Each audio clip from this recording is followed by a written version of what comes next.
সেই তোমার লাঠির আঘাতে মা আর খানা খাইতে পারে নাই। মা খানাটাকে প্লেটে রেখে দিয়ে ছটফট ছটফট করতে করতে বেটে যায় কাতরিয়েছে।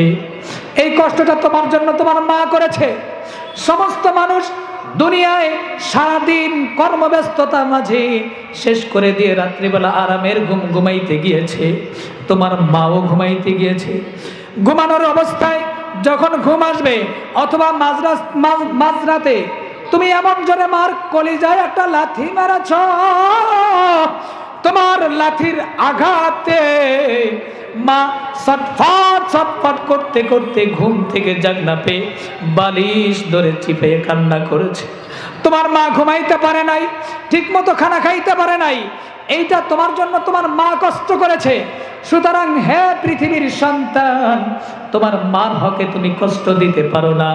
দ্বিতীয় নম্বরে যেই কষ্টটা করেছে তোমার মা, তোমাকে জন্ম দেওয়ার সময় কলস কলস রক্ত ঝরেছে। পৃথিবীর কোনো মানুষ তোমার জন্য এটা করে নাই, তোমার মা করেছে।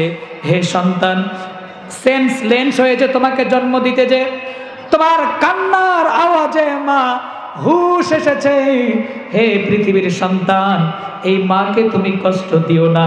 তৃতীয় নম্বরে আল্লাহ পাক রব্বুল আলামিন বলেন সালাসুনা শাহরা। তৃতীয় নম্বরে তোমার মা তোমার জন্য যেই কষ্টটা করেছে সেইটা হলো 30 মাস শরীরের রক্তকে দুধ বানিয়ে তোমাকে 30 মাস তোমাকে দুধ পান করিয়েছে। এইটা তোমার জন্য তোমার মা করেছে, পৃথিবীর অন্য কেউ করে নাই। সুতরাং হে পৃথিবীর সন্তান, তোমার মার হকে তুমি কষ্ট দিও না। তোমার মা যদি তুমি বৃদ্ধ অবস্থায় পাও, তুমি সন্তান হয়ে মার এরকম ময়লা কাপড়গুলা তুমি ধৌত করবা। আল্লাহু আকবার বলেন। আল্লাহর নবী বলে তুমি তোমার মায়ের ময়লা কাপড়গুলা ধৌত করবা, মায়ের গোসল করাইয়া দিবা, মাকে লোকমা উঠাইয়া উঠাইয়া খাওয়াইবা। কেননা তোমার মা তোমার ময়লা কাপড়গুলো পরিষ্কার করেছে, তোমার মা তোমাকে লোকমা উঠাইয়া উঠাইয়া খাওয়িয়েছে, তোমার মা তোমাকে গোসল করিয়েছে। হে পৃথিবীর সন্তান, তুমি যদি এইটা করতে পারো তাহলে আসমানের মালিক, জমিনের মালিক তোমার উপরে রাজি আর খুশি হয়ে যাবে। আল্লাহর নবী জনাবে মুহাম্মদুর রাসূলুল্লাহ সাল্লাল্লাহু আলাইহি ওয়াসাল্লাম ডাক দিয়ে বলে, আল জান্নাতু তাহতা আকদামিল উম্মাহা। হে পৃথিবীর সন্তান, তোমার মায়ের পদতলে তোমার জন্য জান্নাত, সন্তানের জান্নাত। এটা রেখেছেন আল্লাহ পাক রব্বুল আলামিন। আল্লাহু আকবার বলেন। সুতরাং তুমি যদি খেদমত করে জান্নাত হাসিল করতে পারো তাহলে দুনিয়াতেই তুমি জান্নাত অর্জন করতে পারলা। হে পৃথিবীর সন্তান, মায়ের হকে কষ্ট দিবা না, মার খেদমত করবা। মার খেদমত করলে কত দাম জানেননি?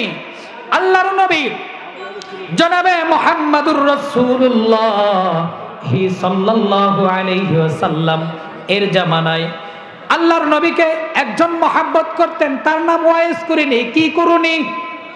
জোরে কোন, আরো জোরে। এই ওয়াইস কুরনি রাদিয়াল্লাহু তাআলা আনহু আল্লাহর নবীকে বেশি মহব্বত করতেন। মার খেদমত করতে যায়া নবীদের সাথে সেইভাবে সাক্ষাৎ করতে পারে নাই। নবীদিকে ডাক দিয়ে বলে, ইয়া রাসূলুল্লাহ হি সাল্লাল্লাহু আলাইহি ওয়াসাল্লাম, ও নবীজি, আপনার খেদমত আমার মন করতে মনে চায়, কিন্তু আমার মা যে অসুস্থ। নবী আমার ডাক দিয়ে বলে, ওয়াইস রে, আমার খেদমত করতে হবে না, তুমি তোমার মায়ের খেদমত করো। আল্লাহু আকবার জোরে কোন, আরো জোরে বলেন আল্লাহু আকবার। নবীদিকে ডাক দিয়ে বলে, ইয়া রাসূলুল্লাহ হি সাল্লাল্লাহু আলাইহি ওয়াসাল্লাম, আপনার সাথে আমার যুদ্ধে যাইতে মনে চায়, কিন্তু মা অসুস্থ। নবী আমার ডাক দিয়ে বলে, ওয়াইস রে, তোমার যুদ্ধে যাইতে লাগবে না, যুদ্ধে যাওয়া লাগবে না, তুমি প্রাণ খুলে তোমার মায়ের সেবা যত্ন করো। নবীজি যখন ইন্তেকাল করবেন, ইন্তেকালের আগ মুহূর্তে হযরত ওমর রাদিয়াল্লাহু তাআলা আনহুকে ডাক দিয়ে বললেন, ওমর, আমার একজন আশিক ছিল, আমার একজন পাগল ছিল, মায়ের খেদমত করতে যাইয়া আমার সাথে সে দেখা করতে পারে নাই, আমার সাথে যুদ্ধে যাইতে পারে নাই, আমার খেদমত করতে পারে নাই। আমি বিদায়কালে আমি নবীজি তাকে ভুললাম না। হে ওমর, আমি মরে যাওয়ার পর, আমি ইন্তেকালের পর আমার রওজা শরীফে সেই পাগল আসবে, সেই আশেক আসবে, আমার তুমি তার হকে আমার পক্ষ থেকে সালাম দিবা, তুমি তার জন্য দোয়া লইবা, তুমি তার জন্য কি করবা? দোয়া লইবা। আহারে, কাকে দোয়া নিতে বলে? ওমর রাদিয়াল্লাহু তাআলা আনহুকে। আল্লাহু আকবার। ওমর রাদিয়াল্লাহু তাআলা আনহুকে আল্লাহর নবী বলে, হে ওমর, আমার পক্ষ থেকে তাকে তুমি সালাম দিবা, তোমার হকে দোয়া লইবা। অথচ এই ওমর রাদিয়াল্লাহু তাআলা আনহুর ব্যাপারে আল্লাহ রাসূল সাল্লাল্লাহু আলাইহি ওয়াসাল্লাম বলেন কি জানেন?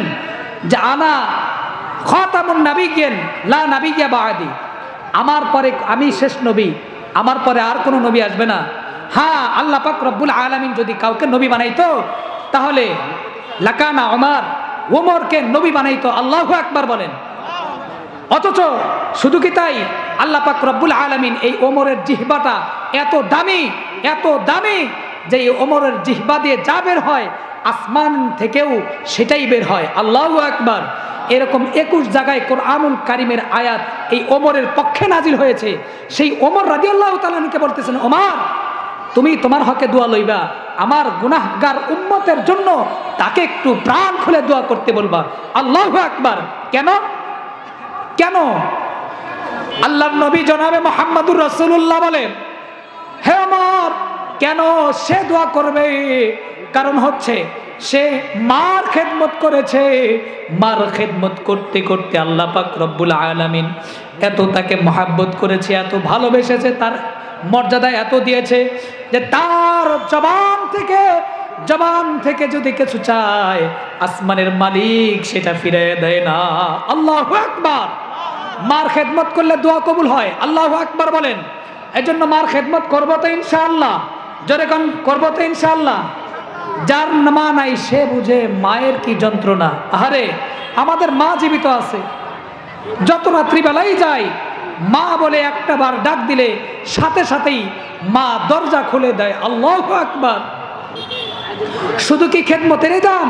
শুধু খেদমতের দাম না, কিরকম দাম বলা হয়? আল্লাহ রাসূল সাল্লাল্লাহু আলাইহি ওয়াসাল্লামকে এরকম সাহাবী ডাক দিয়ে বললেন, ইয়া রাসূলুল্লাহ, খেদমত করলেই দাম হবে না আরো কিছু দাম আছে, আরো কিছু সওয়াব হবে? আল্লাহর নবী বললেন, শুধু খেদমতের দাম না, তোমার পিতামাতার হকে যদি তুমি নেক নজরে তাকাও, তাহলে নেক নজর তাকাইলে আল্লাহ পাক রব্বুল আলামিন তোমার আমলনামার ভিতরে এরকম কবুল হজের সওয়াব আল্লাহ তাআলা দান করে দিবে। বলি আল্লাহু আকবার। সাহাবী ডাক দিয়ে বলে, ইয়া রাসূলুল্লাহ, আমি যদি ডেলি 2 বার তাকাই? নবীজি বললেন, 2টা হজের সওয়াব দান করবে। আল্লাহু আকবার বলেন। নবীকে ডাক দিয়ে বলেন, ইয়া রাসূলুল্লাহ, আমি যদি ডেলি 3 বার তাকাই? নবীজি ডাক দিয়ে বললেন, ও আমার সাহাবী, 1 বার নয়, 2 বার নয়, 3 বার নয়, 100বার যদি তুমি তাকাও, 100টা কবুল হজের সওয়াব তোমার আমল নামায় আল্লাহ পাক রব্বুল আলামিন দিয়া দিবে। আল্লাহু আকবার। সুতরাং মার বাবার দিকে নেক নজরে তাকাবো, যাদের আছে তারা খেদমত করবো। ভাই, খেদমত করেন। আপনি যদি খেদমত করেন তাহলে আপনার কি লাভ হবে জানেন? কি লাভ হবে? বলা হয়, জৈসা করনে ওইসা ভরনে, না মানে তো করকে দেখ, जन्नत भी है जहन्नम भी है ना माने तो मरगे देख। বলা হয়, তুমি যেইটা করবা ওইটাই পাবা, যেইটা করবা ওইটাই পাবা। তুমি যদি পিতামাতার সাথে সুন্দর আচরণ করো, ভালো ব্যবহার করো, তাহলে তুমি যখন পিতামাতা হবা, বয়স্ক হবা, তোমার সন্তানও ওই রকমই করবে। আল্লাহু আকবার বলেন। আর যদি বিশ্বাস না হয় তাহলে করে দেখো, পাবা। আর জান্নাতও আছে, জাহান্নামও আছে। বিশ্বাস হয় না? মরে টেস্ট করে দেখো আছে না নাই। কথা বলেন ঠিক কিনা? সুতরাং পিতামাতার খেদমত করবো তো ইনশাআল্লাহ। ওই মিনিটে দ্বিতীয় বক্তা আসতেছে। এখন আমি বলবো কি শেষ নিঃশ্বাস পর্যন্ত পিতা মাতার সাথে সুন্দর ব্যবহার কিভাবে করব।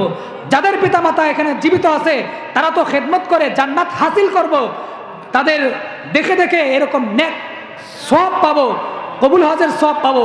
কিন্তু এখানে যারা বসে আছেন, যাদের মাও নাই বাবাও নাই, তারা কিভাবে মা বাবার সাথে সুন্দর ব্যবহার, মা বাবার খেদমত করবেন জানার দরকার আছে না নাই? তাহলে একটা তাকবীর দেন, লিল্লাহে তাকবীর, আরো জোরে লিল্লাহে তাকবীর। যাদের মা বাবা এখানে মারা গেছে, যারা মাকে দাফন করেছেন, বাবাকে দাফন করেছেন, কষ্ট নিয়ে এখানে বসেছেন, আহারে মা থাকলে মায়ের খেদমত করতাম, বাবা থাকলে বাবারে গোসল করে দিতাম, বাবারে লঙ্গি কিনে দিতাম, বাবারে এরকম আদর যত্ন করতাম, মারে চুমু খাইতাম, মারে খেদমত করতাম, কিন্তু আমার মা তো বেঁচে নাই, মা কবরে শুয়েছে। পাষাণ হৃদয় হইয়া মার কবরে আমি মাটি দিয়েছি। আমি কি করব? তাদের জন্য বলি, আল্লামা ইকবাল ডক্টরের ডিগ্রি নিয়ে যখন বাসায় আসেন, এসে দেখে তার মা মারা গেছে। মার কবরে ডাকে দাঁড়িয়ে ডাক দে বলে, আমরা ভর তেরি मोहब्बत मेरी खिदमत कर रही, मैं तेरी खिदमत की काबिल जब हुआ तो चल बसीर। সে ডাক দিয়ে বলে, হে মা, সারা জীবন আমার তুমি খেদমত করলা, কিন্তু আমি যখন তোমার খেদমতের উপযোগী হয়ে গেলাম, তখন তুমি কবর জগতে পাড়ি দিলা।